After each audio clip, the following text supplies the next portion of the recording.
Pilates and physical therapy. Let's talk about how to actually integrate it so that it makes sense. So here we go. Number one, I have been a Pilates instructor for 22 years, a yoga instructor as well, and a physical therapist for 16 years in that realm.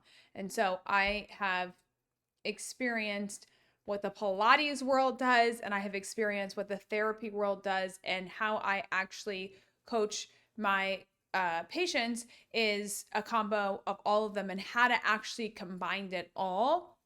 And I really think it boils down to this in very simple terms. All Pilates is like, it's controlology, that's what it means. And it's just working your abdominals with limb movement. That's all Pilates is. Well, guess what therapy is? It's knowing how to work the four abdominal muscles with limb movement and how to control pressure and basically how to control your core with you moving your arms and your legs.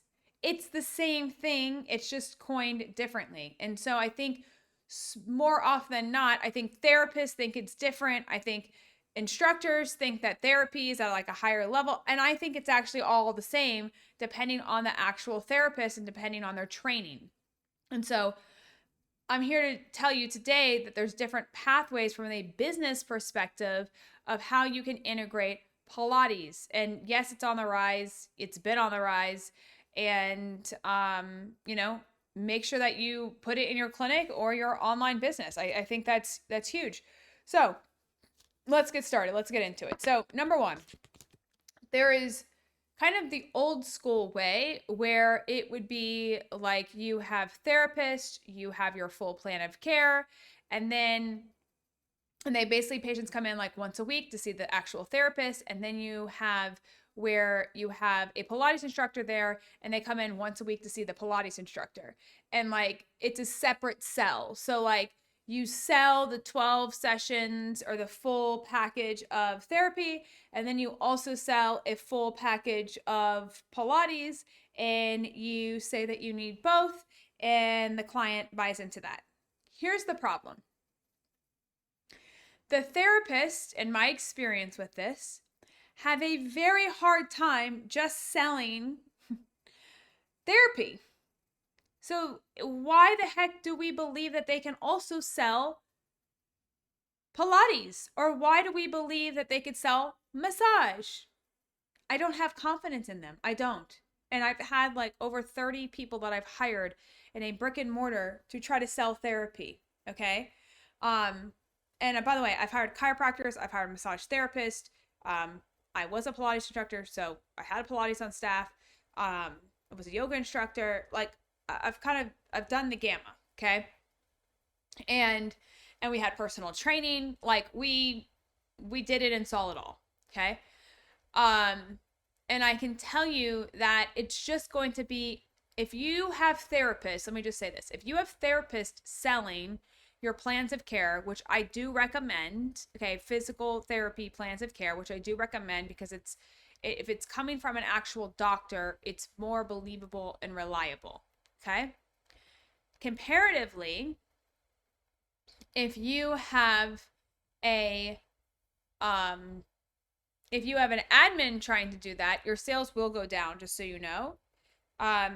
But here's the thing, the therapist is not going to also then want to try to sell Pilates. So please do not make the therapist also try to sell Pilates as well. So here's what I would recommend doing, okay, is you package it all underneath one umbrella. So it's like, by the way, this is a 4K offer and you're going to get unlimited Pilates. And by the way, there is a Pilates reformer machine that now has a AI built into it. And it literally will be like an instructor and it can do the thing for you, just so you know. So you could literally buy that machine, I don't know how much it costs, and literally just have unlimited Pilates on the reformer by a, by a machine that doesn't have an instructor, that doesn't have, it's not a class. It's like, the machine, I think Peloton, but like for reformer, okay? It tells you what to do on the reformer without a physical instructor having to be there, which is amazing. Don't have to handle staff. Awesome. And they can come and go and use it whenever. Fabulous. They would just have to sign up for it. By the way, Love that. Okay, love it. Comparatively of having like set Pilates classes in your actual clinic, you have to staff it with a person. If one or two show up, you're not making payroll to even pay the Pilates instructor because you can't charge. There's only so much you can charge. And so you just have to be mindful of that. However, some people will justify that cost and say, well, it's for people that don't come into therapy first. And so we get them in through the Pilates class and then we get them into therapy. That could be true. And if that's the way you're using it as like kind of like a lead magnet, then great. Okay. That's good. However, I would just be cautious of having classes at a specific time, a specific day, and all the things, because I think it is slightly outdated a little bit. People still want it. I mean, trust me, these Pilates classes here in California are packed. Okay, they still want it. So I'm not saying don't do it, but I'm just saying if you're limited on resources, it may be better off to have the machine that has no instructor attached to it. You buy it once, you pay the cost up front, and then it's unlimited use as a more wellness service that goes along with the 5K package deal that they have unlimited use to that. Okay. So you basically, what I'm trying to say is don't make Pilates a separate sale. Don't make Pilates a separate sale. Don't make massage a separate sale. I would have it all part of the actual package in getting the person the actual result. So if you believe that they need Pilates to get X better, well, then put Pilates in there and package it together and not a separate thing. Like here, there, all the different things. It's too much. People will not do it. But if you give them one offer that says like, this is the thing that's going to get you better, then they'll commit to that offer better. What else do I have to say about Pilates? I think therapists get to about 9 visits with the client and then like give up on the client thinking that they're like all good. And a lot of times visit 9, 10, 11, 12 is basically like a Pilates class that I would teach hardcore to see if their core can actually handle it. I put their core to a test and it is just straight up. It's not manual. It's straight up of me just drilling their abs for a full hour straight to see are their muscles ready to handle load? And a lot of times the answer is no. But many therapists feel that that's not skilled therapy. And I 100% know that that's skilled therapy because I'm looking at how the muscle is activating. It's not just like an exercise class. It's completely different than what a Pilates instructor would look at it. The Pilates instructor would be like, is just keep pressing your abs down to the mat. Like that's the level of a Pilates instructor. Comparatively, we would look at, are certain abs over firing in one position compared to the other? Are they able to breathe here? How far are they able to move this limb movement until we have loss of pressure here? All of that makes a difference. And that's the difference between skilled therapy and Pilates. And I think also therapists have a hard time defining that. And I think it's very clear from being in both worlds for so long, at least in my head. So, what else do I want to say about incorporating this? Do you have a Pilates instructor under your roof? Well, if it's in your model, if it's in your method, then yes, they can be an employee. They just have to be all part of the model. I would not have it 2 separate services.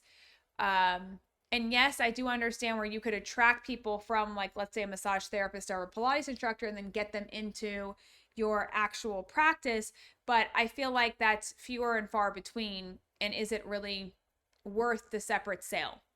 The other thing you could do is if the therapist and the Pilates instructor have a very hard time with selling, you could also just have literally a full-blown sales team where when the client calls in, that they fully explain like what treatment's like, all the different things and what it's going to take to get better.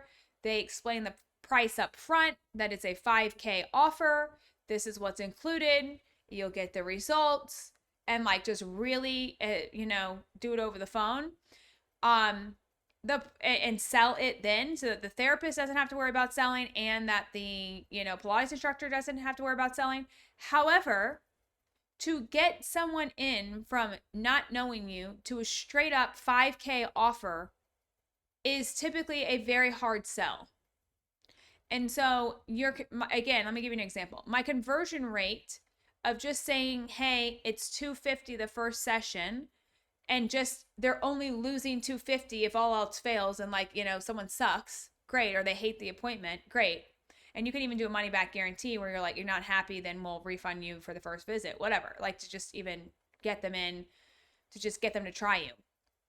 My point is this: if you went out and tried to buy something for $5,000 versus, or even $3,000, let's just say, to make it more realistic, right? And not do the wellness thing. Well, if it's the wellness thing, maybe it's $4,000. So like for $4,000 versus $250 a session, and you don't know really much about the company, you haven't tried them out, which one would you take?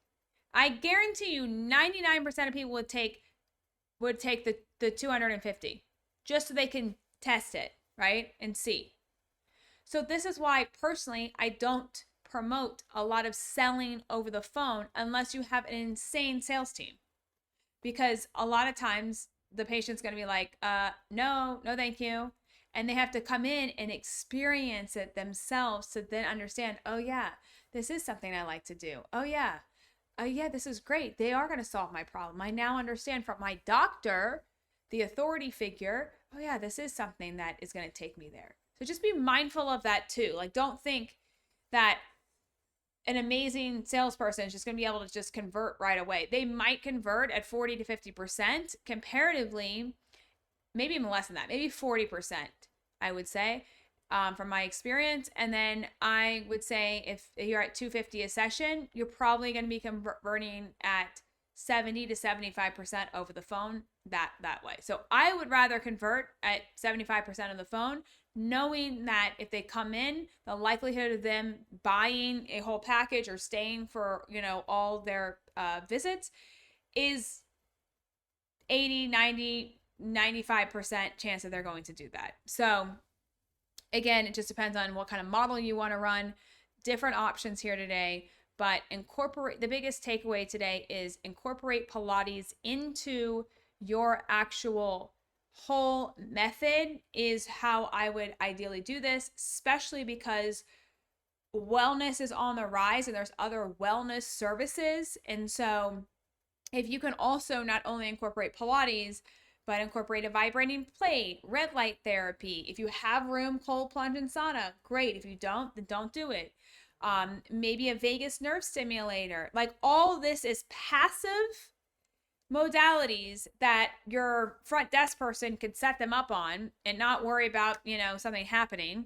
I mean, hopefully they wouldn't fall off the vibrating plate, but like, very slim chance of something happening that would be safe, and that you don't have to recruit another human to administer or rely on to do it. So hopefully, guys, this was a great lesson on Pilates and how to integrate it into your OT or physical therapy practice.